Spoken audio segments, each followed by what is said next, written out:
Assalamualaikum warahmatullahi wabarakatuh. Shalom, Om Swastiastu, Namo Buddhaya, salam kebajikan. Salam sejahtera untuk kita semua. Perkenalkan, nama saya Doni Prabowo. Saya dari kelas E dengan NIM 2308016-254, mata kuliah Pendidikan Kewarganegaraan.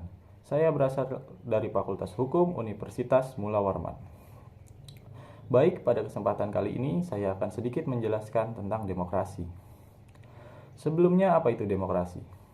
Demokrasi adalah bentuk sistem pemerintahan di mana kekuasaan politik dipegang oleh rakyat atau warga negara secara langsung atau melalui perwakilan yang mereka pilih. Istilah demokrasi berasal dari bahasa Yunani kuno, di mana demos berarti rakyat dan kratos berarti kekuasaan atau pemerintahan. Dalam sistem demokrasi, rakyat memiliki hak untuk berpartisipasi dalam pengambilan keputusan politik, baik melalui pemilihan umum, referendum, atau mekanisme partisipasi lainnya.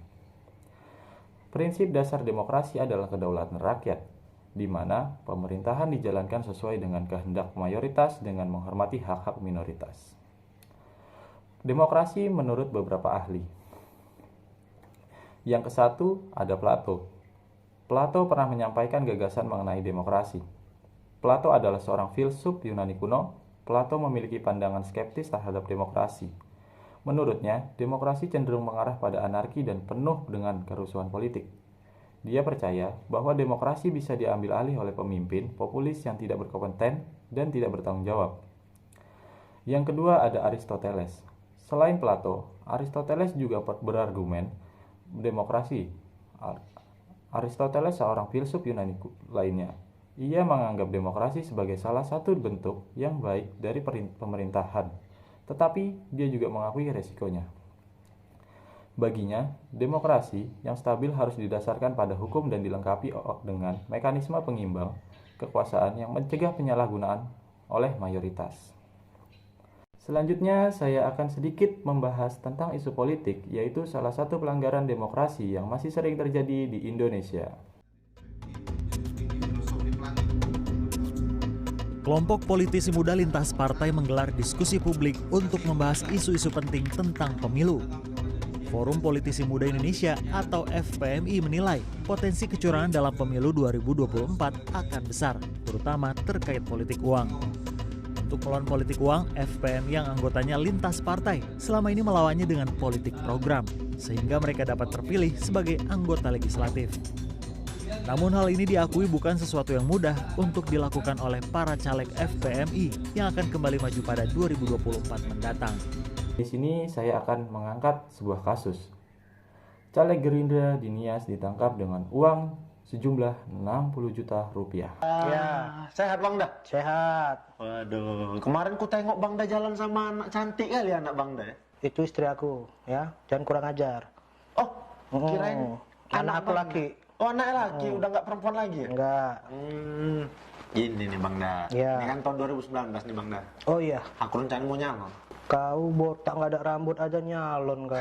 Bukan nyalon ini. Jadi? Nyalek maksudnya. Oh nyalek. Aku kan tahu nih Abang Dah ketua di sini, masa Iya. banyak. Bang Dah. Bisa lah bantu-bantu nih Bang Dah.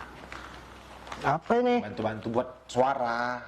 Oh enggak, udah enggak. Ah, Enggak. Bang Dah nggak apa-apa Bang Dah. Enggak. Bang Dah, nggak apa-apa. Enggak. Aku enggak kayak gini kok. Ah, udah nggak apa-apa Bang Dah, minta tolong aku. Kan udah aku bilang, aku enggak kayak gini orangnya. Aku enggak suka cara kayak gini. Jadi gimana Bang Dah?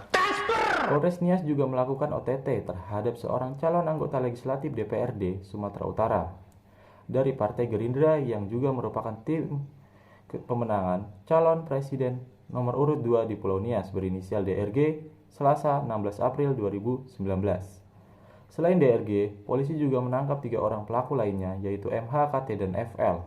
Berdasarkan keterangan polisi, DRG diamankan bersama 3 orang tim suksesnya di posko pemenangan relawan di Jalan Sirau, Kelurahan Pasar, Gunung Sitoli, Kota Gunung Sitoli, Sumatera Utara. Selain itu, polisi juga mengamankan sejumlah barang bukti berupa uang sejumlah 60 juta rupiah dan sejumlah dokumen lainnya. Kapolres Nias AKBP Denny Kurniawan mengatakan, penangkapan DRG dan 3 orang pelaku lainnya diduga terkait uang politik. Ada aktivitas yang bukan biasanya terjadi di posko tersebut, kata Denny di Mapolres Nias Selasa. Tiga pelaku mengaku akan membagikan uang tersebut kepada 2.400 orang. Uang yang akan dibagikan sejumlah 20.000 per orang dengan total 80 juta rupiah.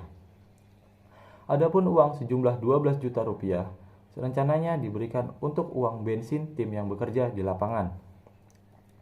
Ada pula saran dan upaya dari saya untuk kedepannya menangani kasus pelanggaran seperti ini. Tentu sangat menyedihkan jika kasus seperti ini masih terus terjadi di masyarakat.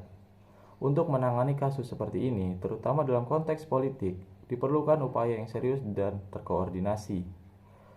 Penting untuk diingat bahwa penanganan kasus money politik memerlukan upaya kolektif dari pemerintah, masyarakat sipil, dan pemilih itu sendiri. Upaya ini bertujuan untuk memastikan bahwa proses politik berjalan secara adil, transparan, dan demokratis. Padahal sudah banyak undang-undang yang mengatur kasus ini dan tertuang jelas pada pasal 73 ayat 3 Undang-Undang Nomor 3 Tahun 1999 yang berbunyi, barang siapa pada waktu diselenggarakannya pemilihan umum menurut undang-undang ini dengan pemberian atau janji menyuap seseorang, baik supaya orang itu tidak menjalankan haknya untuk memilih maupun supaya ia menjalankan haknya dengan cara tertentu, dipidana dengan pidana hukuman penjara paling lama 3 tahun. Pidana itu dikenakan juga kepada pemilih yang menerima suap berupa pemberian atau janji berbuat sesuatu. Demikianlah yang bisa saya sampaikan, kurang lebihnya saya memohon maaf yang sebesar-besarnya. Saya ucapkan terima kasih. Wassalamualaikum warahmatullahi wabarakatuh.